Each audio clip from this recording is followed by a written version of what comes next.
kali ada seorang ibu datang kepada saya. Dan ibu ini bicara begini sama saya. Bu Vera, suami saya ini sakit stadium akhir, cancer, saudara. Kami sedang, pada waktu itu saya sedang melayani ibadah doa, saudara ya. Dan selesai, beliau ini katakan begini sama saya. Dia sampai nangis, saudara ya. Kayaknya seperti gak ada pengharapan lagi. Karena dokter udah bilang tinggal beberapa bulan. Tapi ibu ini bilang gini sama saya. Bu Vera, ibu tahu nggak? Suami saya itu setia sampai Tuhan. Dia itu pelayan Tuhan, pemain musik. Dia kalau melayani Tuhan itu nggak pernah perhitungan. Saya sebagai istrinya saya tahu loh Bu Vera. Dia setia melayani. Lalu ibu ini bilang gini. Bu, saya harus bagaimana sekarang? Tolong Bu, saya mencintai suami saya.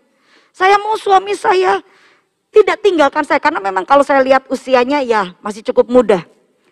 Lalu waktu beliau ini bicara seperti ini, hati saya ini connect sama Tuhan. Saya berdoa, Tuhan saya harus jawab apa?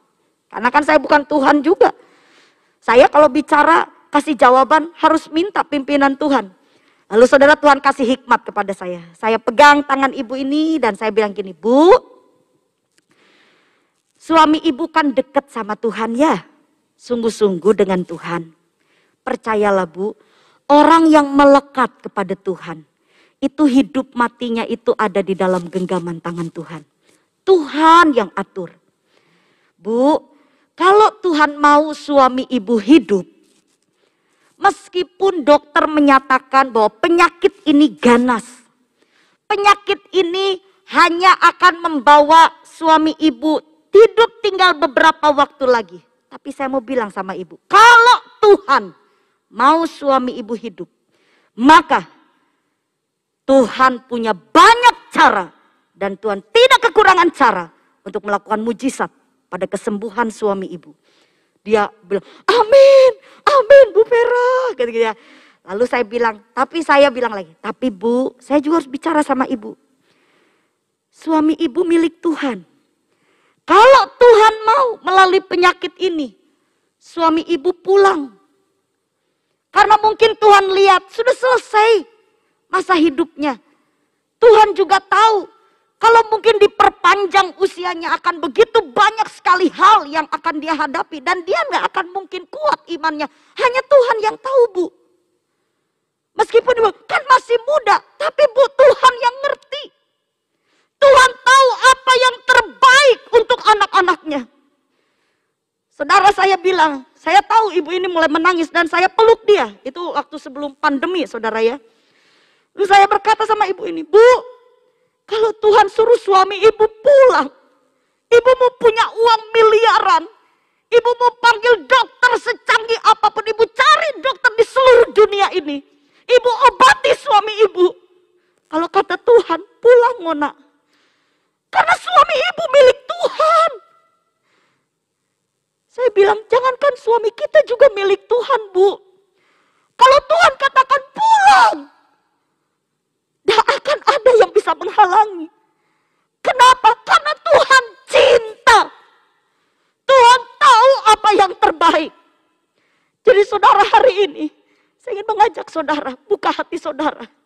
Ingat, rencana Tuhan adalah damai sejahtera. Jika kita hidup, Tuhan punya rencana yang baik. Tapi kalaupun kita harus pulang, itu sudah waktunya. Saya mengajak Bapak Ibu, mari buka hati saudara, datang kepada Tuhan. Saudara harus mengerti bahwa semua yang terjadi itu adalah perkenanan Tuhan. Saudara, itu adalah kehendaknya Tuhan. Mari kita berserah kepada Tuhan. Sebab itu saya mengajak Bapak Ibu, ayo dekat sama Tuhan. Datang sembah Tuhan. Mari, lihat, kita punya Tuhan yang baik. Kita punya Tuhan yang berkuasa. Kalau kita masih hidup, itu kehendak Tuhan. Tapi kalaupun saudara mungkin mendengar, kekasih-kekasih kita harus kembali ke pangkuannya. Ingat, selama mereka hidup berkenan kepada Tuhan, selama mereka masih mengaku dengan mulutnya Yesus adalah Tuhan, berarti itu adalah sesuatu yang baik dalam hidup mereka. Mereka sudah tenang, mereka sudah bahagia di dekat Tuhan. Tuhan tahu yang terbaik buat kita. Kami menyembah Engkau Tuhan. Ku menyembah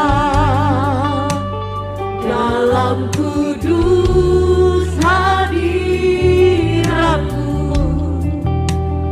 hampiri tahta kasih